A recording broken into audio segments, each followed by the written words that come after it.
अहम breaking news सां share करायूं। SSP शहीद बेनज़ीराबाद फर्ज़न में गफ़लत ते 22 ऑफिसरनि खे बरतरफ़ करे छॾियो आहे।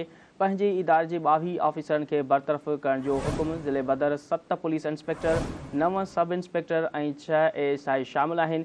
SSP अमीर सऊद मक्सी पारां पुलिस अहलकारनि खे फ़र्ज़ में गफ़लत जी सज़ा तौर ज़िले मां बरतरफ़ कयो वियो आहे।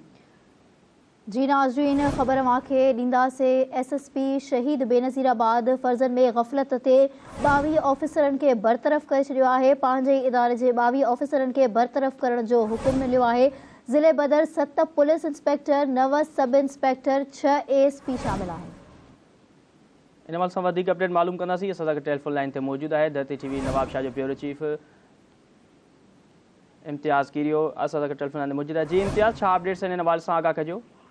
जी बिल्कुलु, तव्हांखे ॿुधाईंदा हलूं त शहीद बेनज़ीराबाद ज़िले में ॾोह जेके वधनि पिया उनखे मद्देनज़र रखंदे हितां जे SSP शहीद बेनज़ीराबाद अमीर सऊद मंगसीअ अॼु हिकिड़ो अहम एक्शन वरितो आहे, जंहिंमें पुलिस अहलकार आहिनि, सब इंस्पेक्टर आहिनि ऐं ASI आहिनि।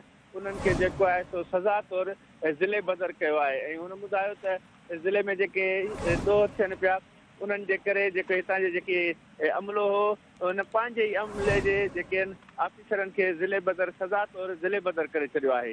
जी महिरबानी इम्तियाज़ अपडेट ॾियण जे लाइ।